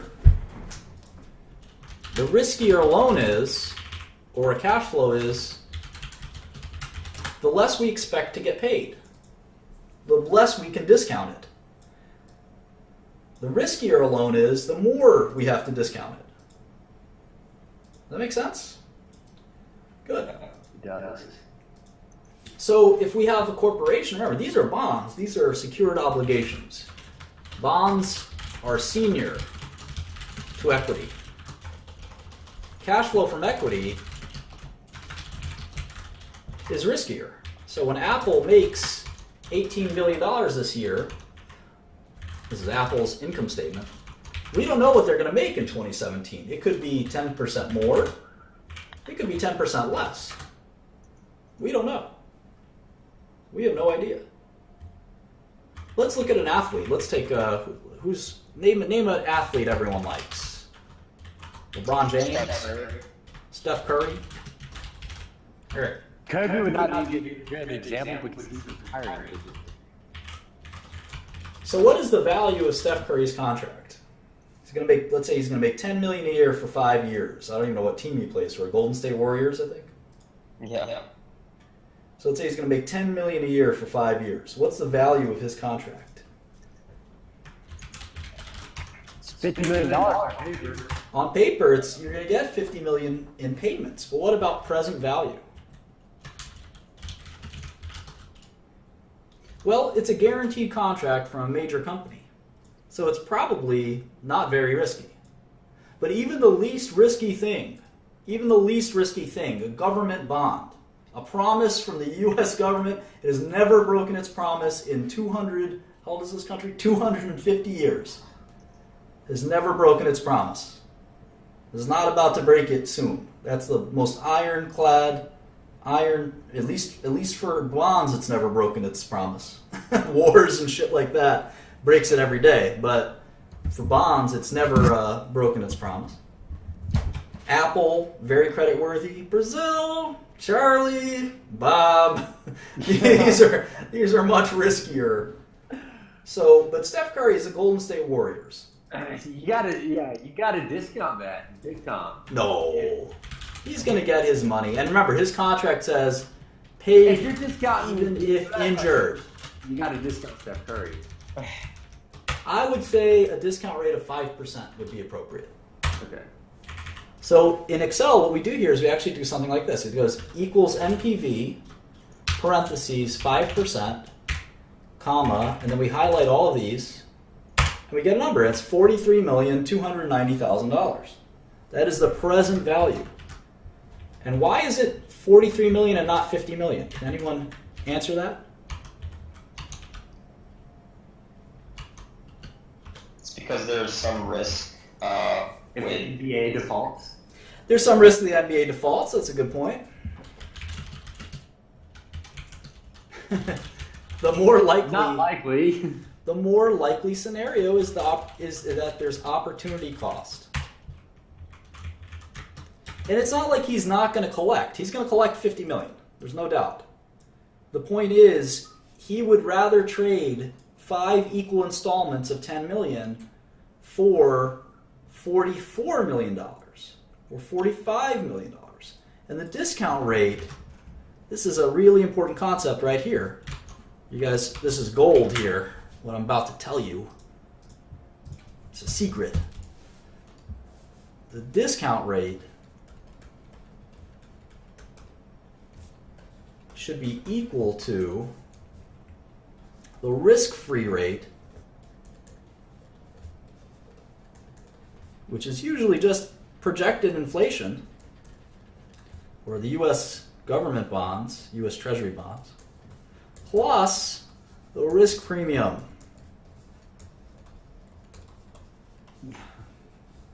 So what is that? What does this mean? Well, all securities have the same inflation risk, right? Bob and Charlie don't have any different inflation risk than the U.S.'s inflation risk. Brazil has its own inflation risks, right?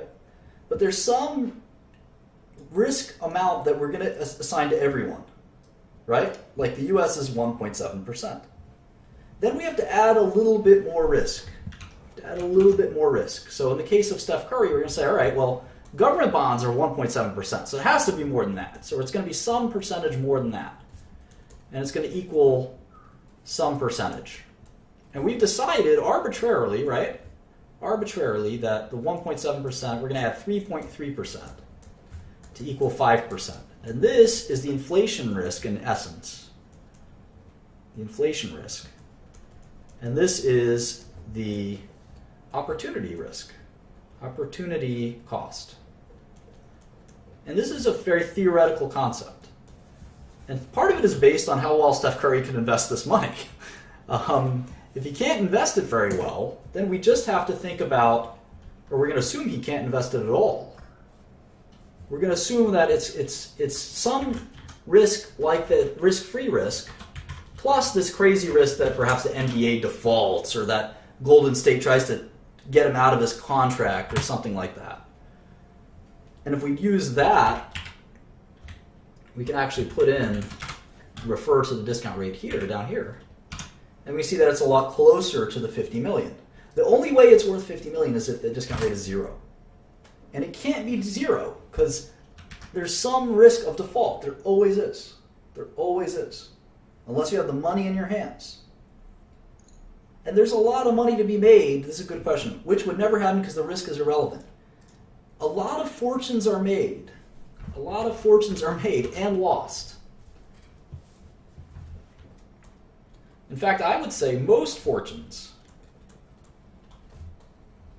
are made and lost because someone correctly predicts that a very unlikely thing happens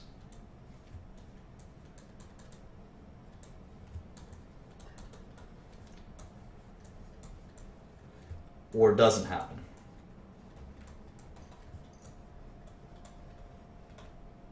And that's sort of a big crux of finance. A good example is Warren Buffett with Coca-Cola and American Express.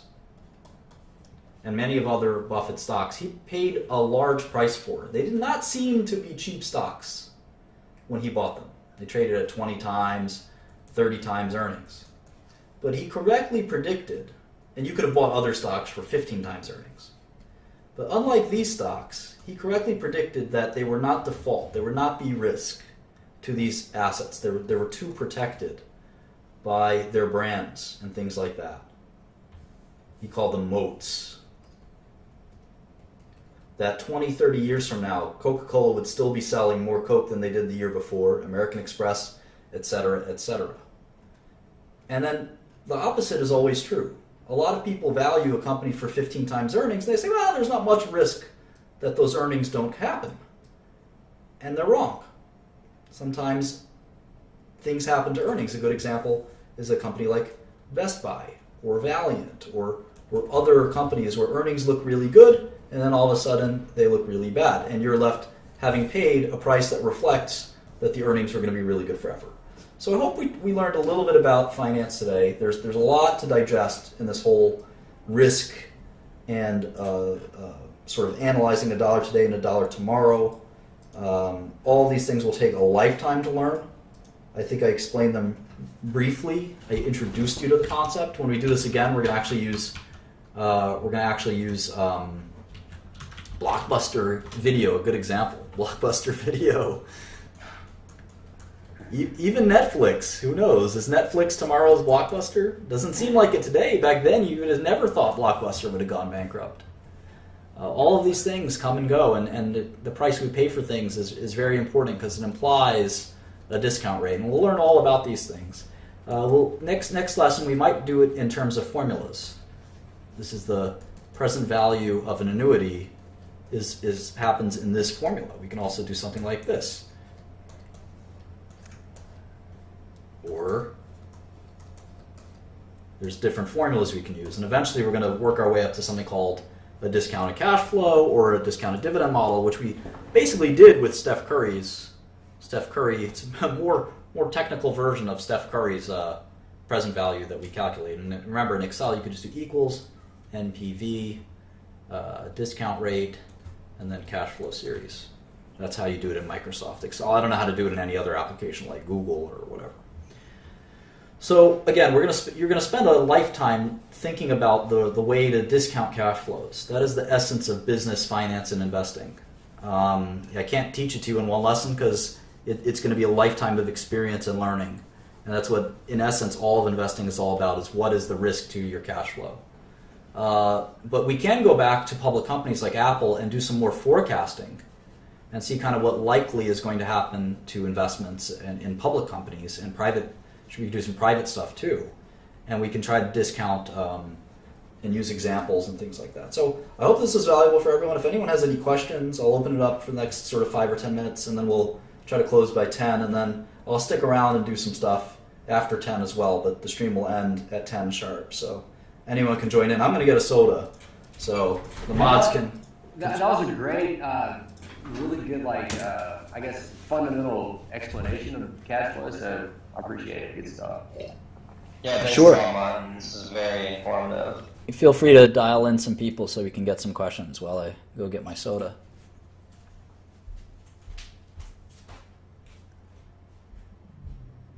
Billy. What's happening? Oh, God. What's up, dude? I just invested all my money. And Shkreli?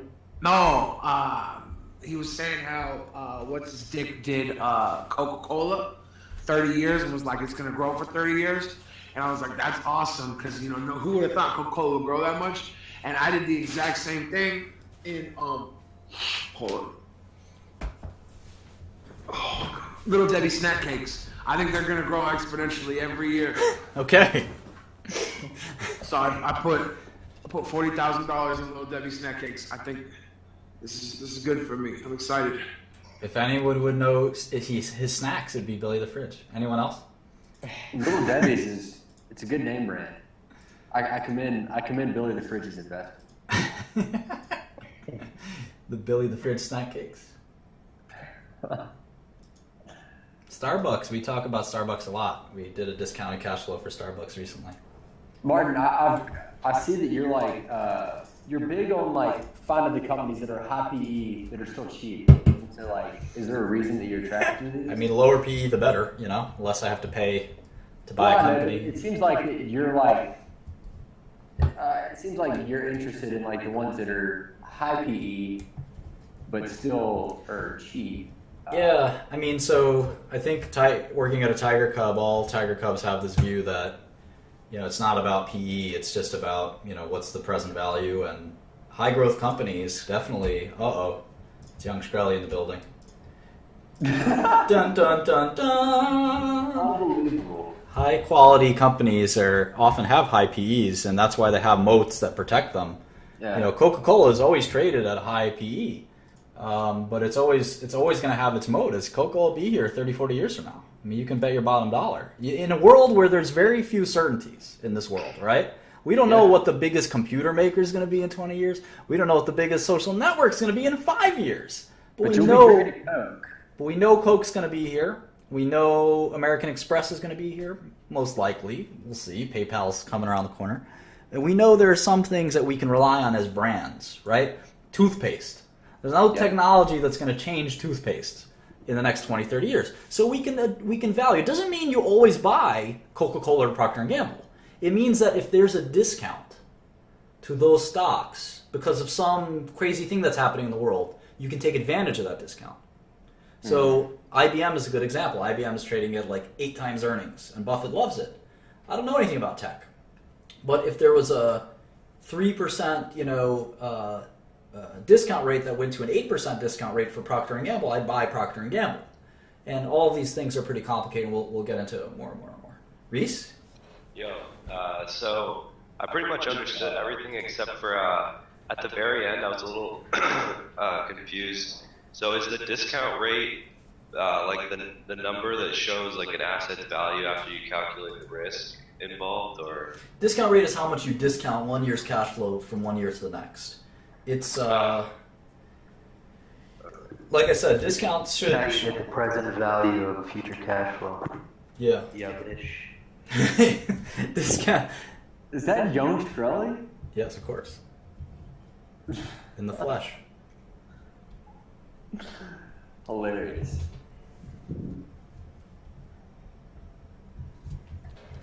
This guy had all the answers, but his computer doesn't work. Chuck.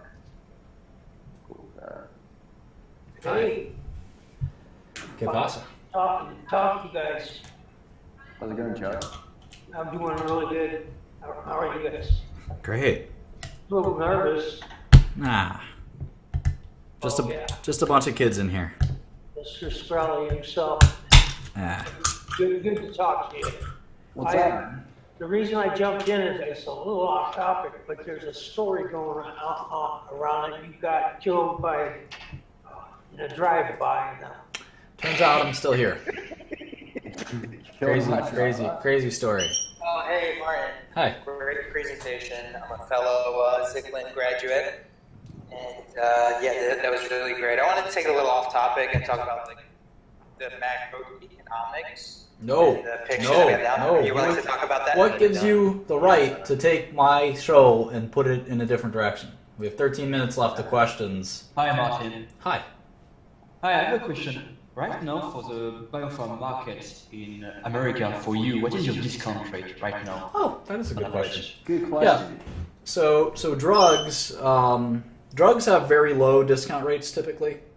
You have obviously your inflation, but typically it's like 3 or 4%, discount rate, because typically, I'll give you a funny example. Most people who start a prescription drug continue to take it for years and years and years to come. They're like annuities themselves. I take one prescription drug. I've taken it for literally 14 years in a row. 14 years in a row. That is as close to an annuity as you can get. That's better. I've only been a T-Mobile customer for 9 years. So for pharmaceuticals. What do you take? You take Limitless? Yeah, I got that Limitless. But the point is that it's a great business because you have your customers. They come back every month. Every month they come back for the same drug. So there are risks. So you have to know each drug is different. If there's a competing drug coming out that is going to take a lot of market share, it still usually is not going to affect cash flow that much. If there's a cure coming out, then you have to discount a little bit more. And that's happened a few times where there was like a vastly superior drug that came out. Vastly superior. Then you have to take a higher discount rate. Sometimes the discount rate is actually very low because you're planning on price increases, if you know anything about that. Sometimes you can plan those in advance, and you have very low, potentially even no discount rate. Then you have your intellectual property, right? So you inevitably have an end to a drug. Drugs are very unusual. It's like no other business. You lose your monopoly eventually. And you fight and fight and fight to make sure you keep your monopoly forever. But eventually you completely, your patent is broken, and the drug goes generic. There are some drugs that don't go generic. Those are pretty cool. And then what else? Because there's no other option. Well, they can't. The drugs that don't go generic are the ones that the FDA hasn't made a way for it to go generic. If that makes sense. When a company, when a company's brand, since once they go off patent and they go generic, isn't the whole idea for them to ideally make a subsidiary to kind of be the top dog of that generic, right? Because Yeah, you definitely want to hold as much of the market share after the generics as possible. But typically, a lot of the big companies just give up and just let the generic market do what it does. Yeah, it's usually like a 3, 4, 5% discount rate, Quentin. So it's pretty low. Once you have a drug FDA approved, you just sit there and let the cash pile up, basically, until your patent expires, at least. Young Shkreli, I see a pen in your hand. Are you taking notes as you talk to Martin? He doesn't need to take notes.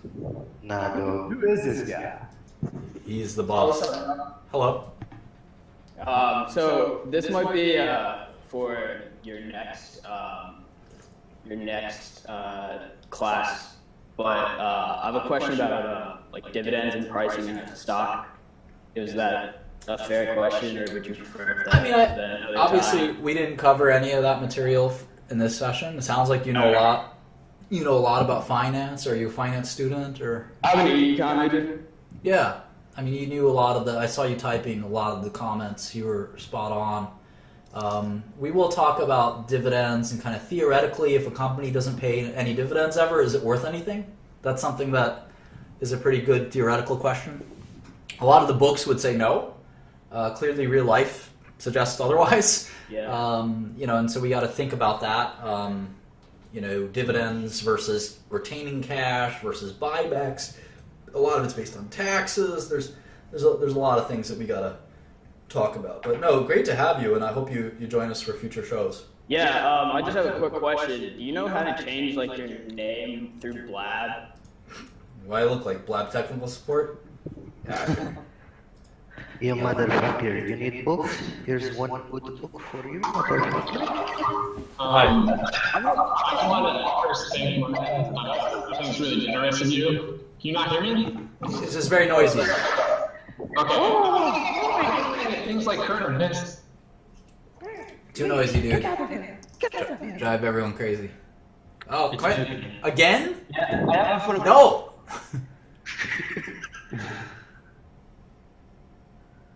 Don't do that. Filbert? Wow. Okay. Hey Charlie, I'm not in a talking mood. Maybe next time. Your mic's off, Filbert. We can't hear you.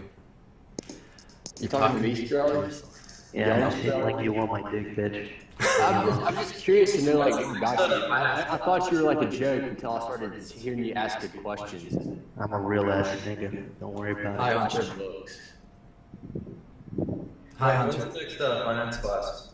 I don't know. I kind of do it when I have time. I just watch my Twitter, and then I do record these, so I am able to upload them. I have you on tweet notifications, so whenever. Yeah, the first one has been recorded and uploaded, and this one will be on there in a few minutes.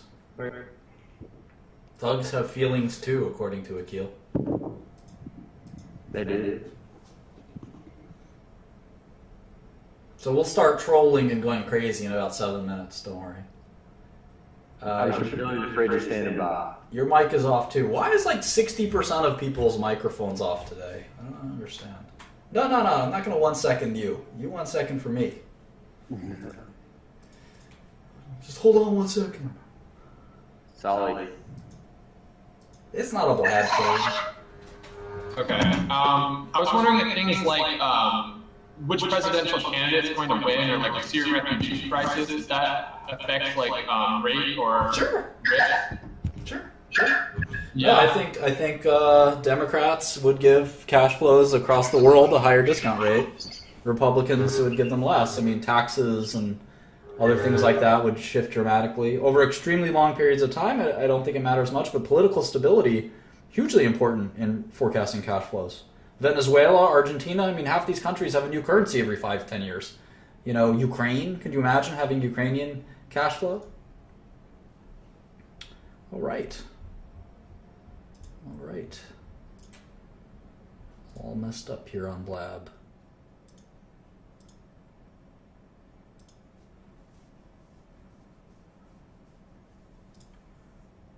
Block that one.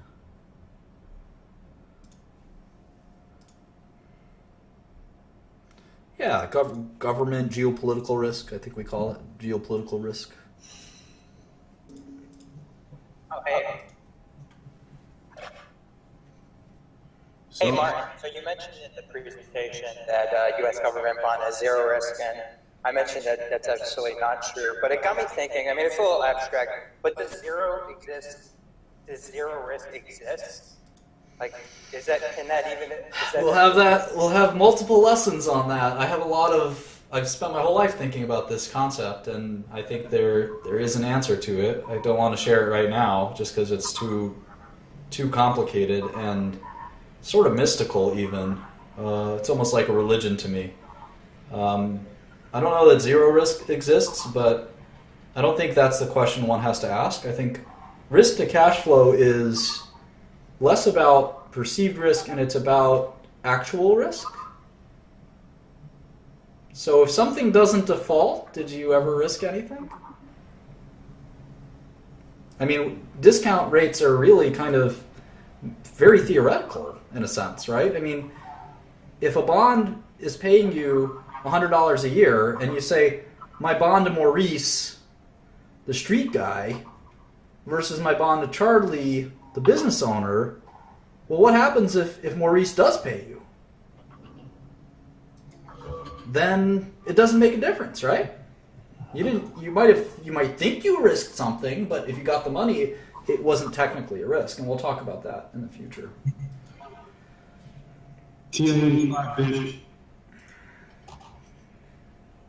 Hey, Mike. That's how you gotta work out, son. Hey, Martin. Hi. I was wondering, talking about Bloomberg terminal. Do you like Bloomberg? I know it costs $5,000. Have you heard anything about Bloomberg and the new terminal coming up in the news? It only costs about like $1,000. Yeah, I've heard about it. There have been Bloomberg alternatives for a long time, and Bloomberg's the go-to. So if you're managing hundreds of millions of dollars, you don't really care how much your terminal costs. What do you think about the negative interest rates in Japan? And do you think that we could do that here in the U.S. feasibly? Well, inflation, I was thinking that for a while, and inflation just spiked up last month. So there goes that idea. But sure, I mean, negative discount rates, that's a concept we can talk about someday. Yeah, absolutely. Do you think that's anything that could even be, I mean, what do you think would be the ideal situation where we could... That's Illuminati top secret stuff. When you have cash flow at a negative discount rate. Think that through. It's not possible, is it? Or is it? All right, Daniel. I think your mic is off. We have just 2 minutes to go. And don't use the B word. You'll get you sued. Mark, what would you say is the most important thing about running a business? I don't think you can encapsulate it in one soundbite. When are we going to pay for the issues that we had in 2009 and 2008 that we never fixed? When you graduate from Baruch.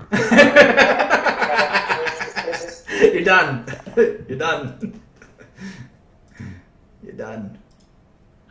Yeah, so that formula you use in Excel, you know how I said 43 million instead of 50 million? Is that assuming like you could get the first 10 million and then it defaults and you don't get the rest? Or is it so like, you know what I mean? Nah. Not exactly. Maybe just like go over it a few times. I think it'll sink in. It's like basically what is the value of those cash flows if you were to receive them in that order? What's the present value today? If that makes sense. All right. It's definitely, it takes a little while to sink in. You'll get it. I have faith. Or not. Not everyone has to pass the class. Again. So this was about U.S. government and the default rate. So have you looked at the recent accounting papers that the U.S. government just released with their assets and liabilities? Student loans are 32%. Well, are those federal? Those are assets.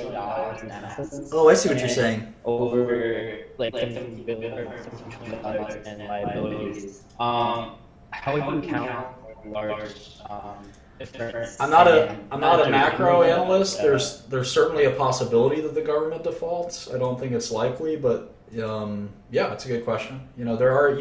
Macro analysts look at country balance sheets all the time and decide that a country will go bankrupt.